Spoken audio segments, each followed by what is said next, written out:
On l'a vu le week-end passé. Cette fois-ci, ça y est, c'est bon. De l'autre côté de la Manche, cette fois-ci, le roi est entré dans l'arène. Haha. Passez-moi ce jeu de mots à la fois facile et malheureusement un peu grivois. Mais c'était une façon d'introduire, si j'ose dire, le sujet du jour, c'est-à-dire le roi, le nouveau roi d'Angleterre. J'interroge à son sujet le tarot de Marseille.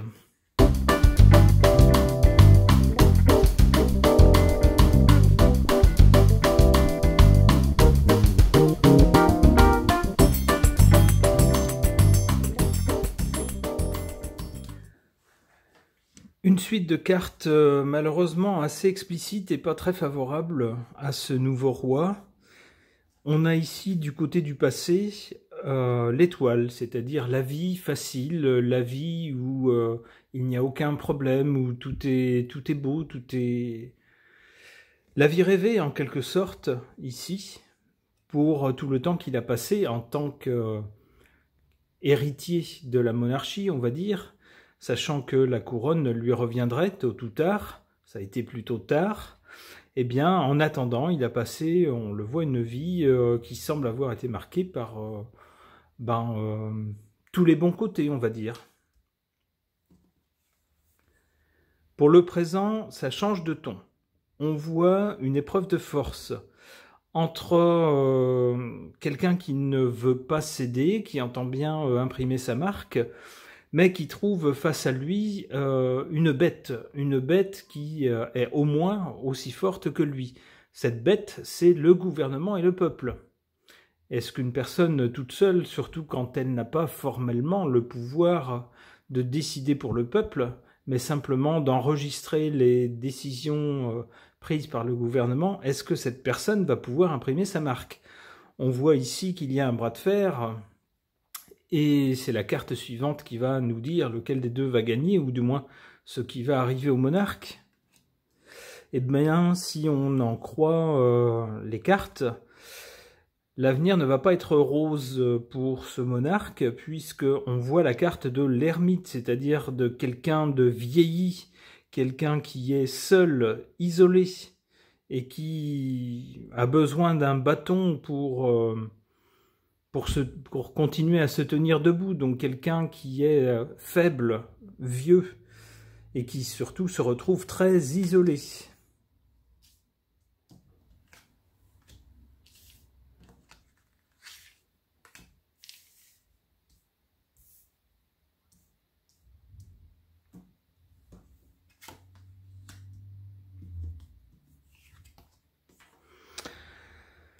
Eh bien, le reste du tirage n'est pas plus favorable à ce monarque. En sa défaveur, on a la carte du pendu, c'est-à-dire de quelqu'un qui aura beau clamer son opinion, alors que normalement il est censé rester sur une réserve de bonne aloi, n'exprimer son opinion que de façon subtile, pour qui sait lire entre les lignes. C'est ce que faisait sa mère. Elle n'exprimait jamais son opinion de façon ouverte. Elle s'efforçait en tout cas de ne jamais aller contre le gouvernement et de ne jamais susciter la polémique. Pour comprendre quelles étaient ses opinions, il fallait savoir lire entre les lignes et s'attacher à de subtils détails. Et bien là, donc, on nous dit en défaveur de ce monarque que de toute façon, il ne pourra pas faire ce qu'il veut. Il aura les pieds et les poings liés. Ce n'est pas lui qui va décider. Et il aura beau dire « moi, j'aime pas ceci, moi, je veux faire cela », eh bien, il pourra parler tant qu'il voudra, il parlera dans le vide.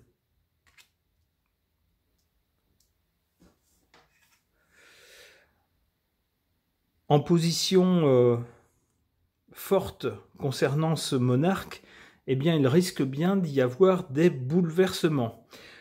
On voit ici quelqu'un qui se trouve normalement en haut d'une tour avec une couronne sur la tête, alors ça tombe bien puisqu'il s'agit d'un monarque, donc on nous parle bien de lui, qui se retrouve foudroyé tout à coup, par un événement violent qui le fait chuter.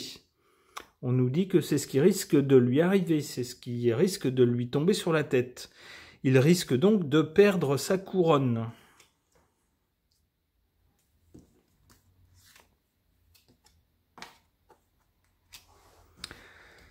Alors ici, on nous dit que bien qu'isolé du côté de l'avenir, bien qu'isolé, ce monarque, tout âgé qu'il soit, aura malgré tout quelques suiveurs, quelques personnes qui continueront à travers lui à rester attachés à la monarchie. Et peut-être moins à sa personne d'ailleurs qu'à l'institution elle-même, qui représente le fil rouge de l'Angleterre, l'âme du pays.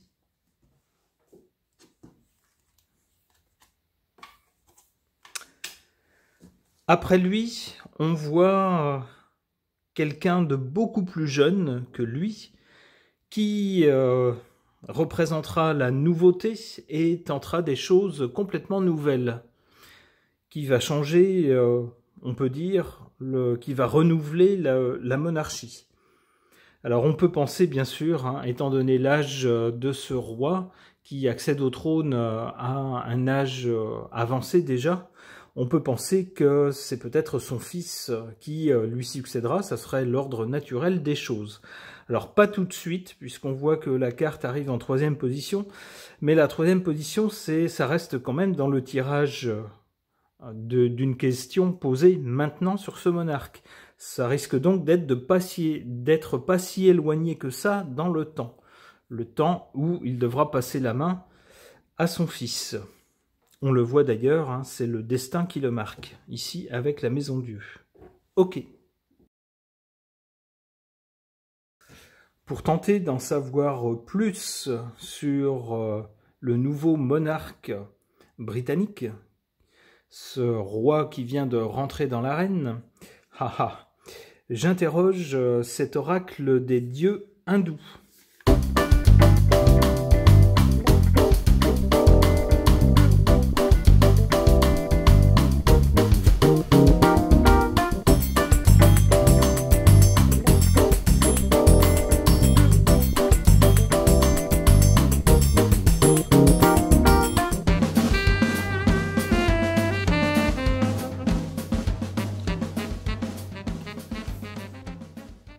En carte centrale, on a la divinité Mariamman, qui, nous dit-on, est la déesse de la pluie, connue pour son pouvoir de guérir les maladies.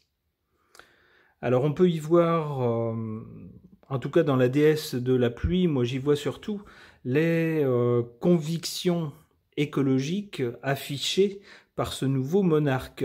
Alors on nous dit que c'est quelqu'un qui est très sensible à tout ce qui touche à la nature et à l'écologie. On nous dit que ces questions ne le laissent pas indifférent et qu'il tente d'agir dans la mesure, dans la limite de son pouvoir, il tente d'agir dans ces domaines. Alors on peut penser que, faute de pouvoir prendre des décisions directement dans le gouvernement, puisque le monarque est un peu à part, on peut penser qu'il suscitera peut-être des débats ou des propositions de loi dans ce domaine.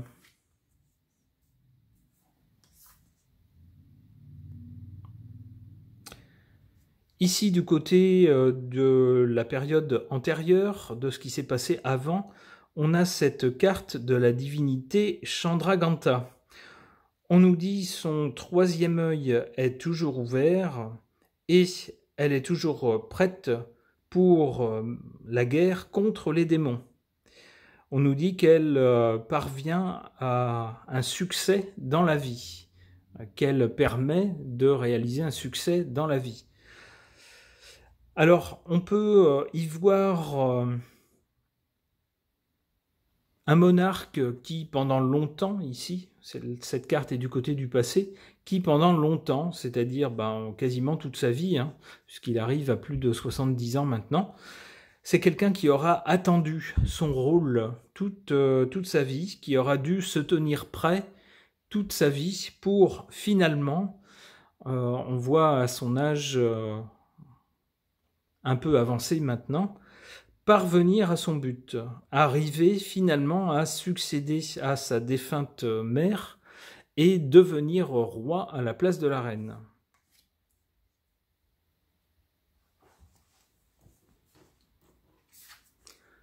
Du côté de l'avenir, on a la carte de cette divinité, ici, Matangi, je pense que c'est comme ça qu'on le prononce, en tout cas c'est comme ça que je le lis.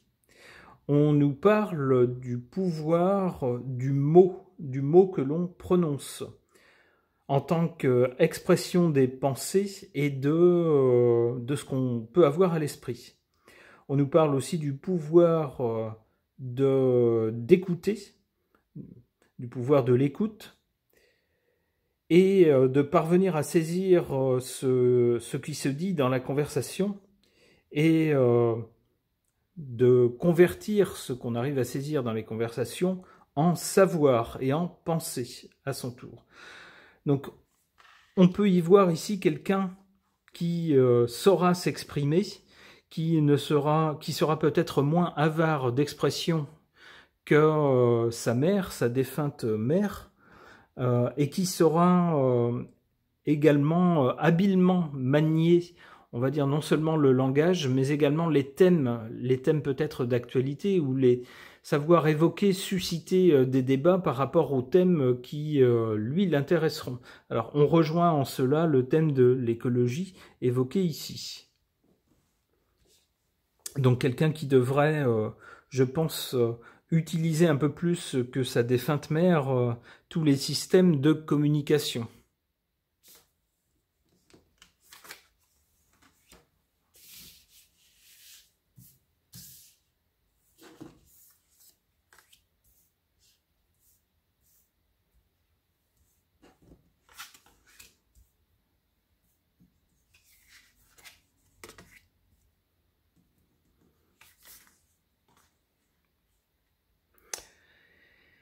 Ici, en défaveur du roi, on a cette carte de la divinité Ariara.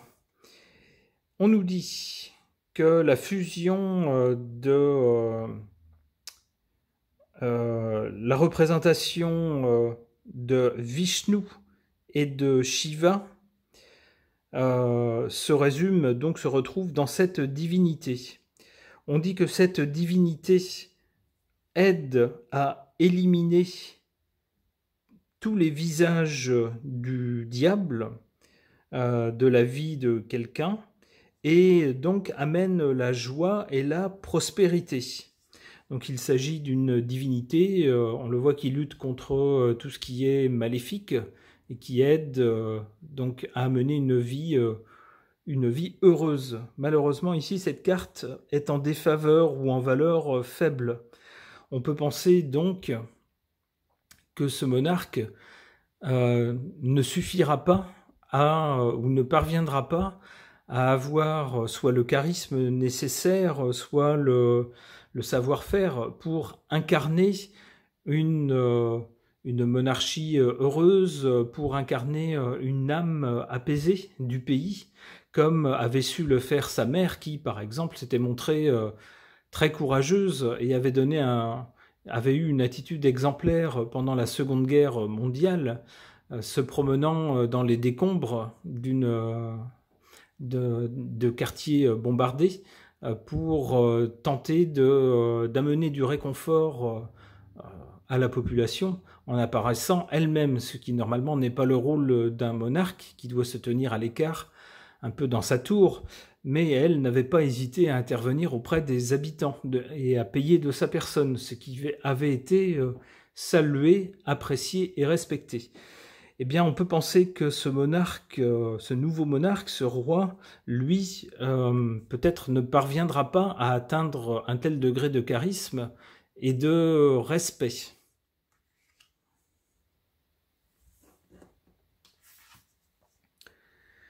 Ici, en carte forte et favorable, on a la carte de la divinité Vishnu.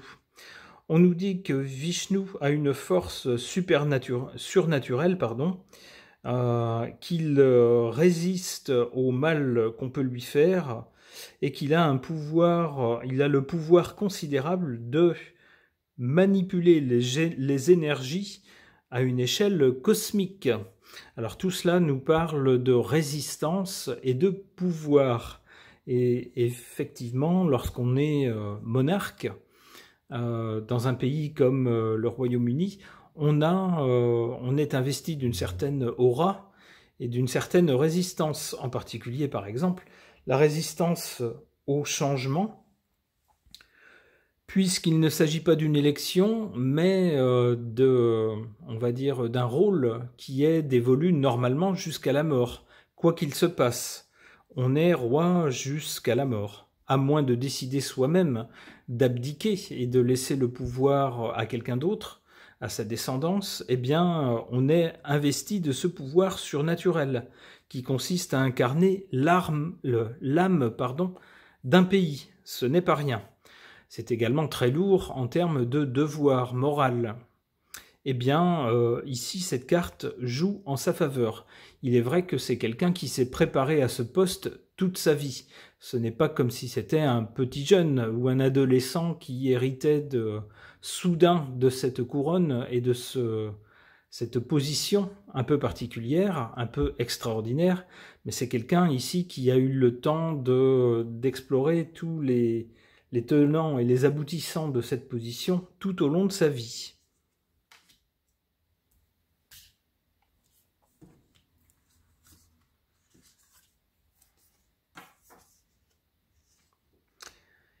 Ici, concernant l'avenir, après la carte de Malangui, qui nous parle du pouvoir de la parole écrite et de la parole surtout prononcée, échangée, du rapport entre la parole et des pensées, et du pouvoir de la connaissance, on a ici cette carte de la divinité Durga. Alors, que nous dit-on? On nous dit que cette divinité détient en fait les armes de divers dieux de la mythologie hindoue qui lui ont remis en main propre pour qu'elle combatte les divers visages du diable, parce qu'elle pense que cette divinité a l'énergie et le pouvoir de le faire.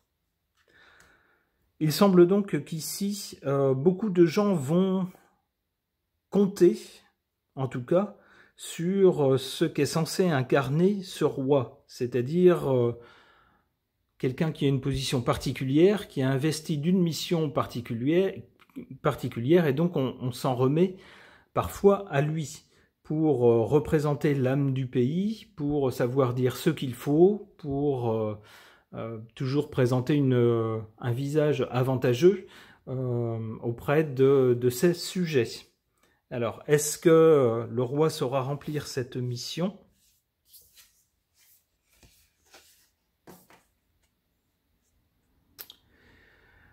On a ici la carte de Nataraja ou Nataraya, je ne sais pas comment on dit. On nous dit que c'est le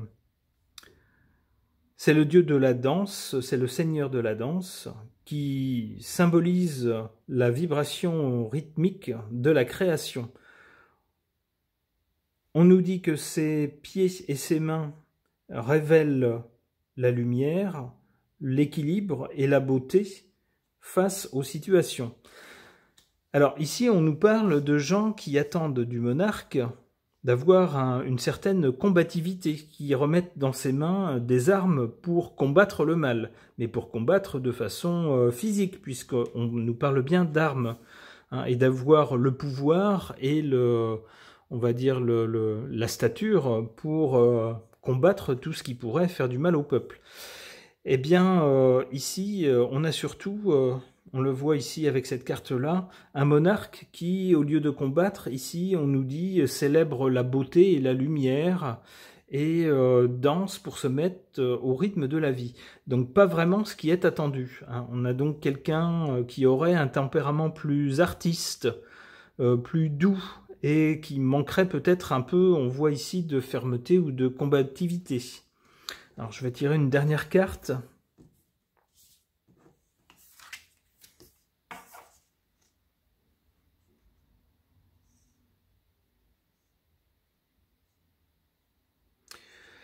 Alors ici, on a la divinité Rama, pour laquelle on nous parle de vol, de quelqu'un qui manie une épée, mais une épée mystique.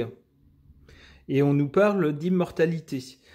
Donc ici, on est plus dans quelque chose, on le voit, de mystique. Alors l'immortalité, bien sûr, ça fait penser à la royauté, qui de personne en personne se perpétue, quelle que soit la personne. Et donc on a bien quelque chose qui dépasse l'être humain, qui dépasse une simple vie humaine. Alors je pense que ce monarque sera plus sensible à ces notions-là. On le voit ici, alors on a vu c'est quelqu'un qui est sensible à l'écologie. On voit ici que c'est quelqu'un qui est sensible à la beauté des choses, qui a presque un tempérament d'artiste, et qui est ici sensible à ce qui est mystique, ce qui dépasse la dimension humaine. Cela dit, il reste cette dimension combative qui est attendue de lui et qui, semble-t-il, en tout cas d'après ses cartes, je peux me tromper bien sûr, mais qui d'après ses cartes ne semble pas être l'une de ses caractéristiques. Ce tirage est maintenant terminé, je vous remercie de l'avoir suivi.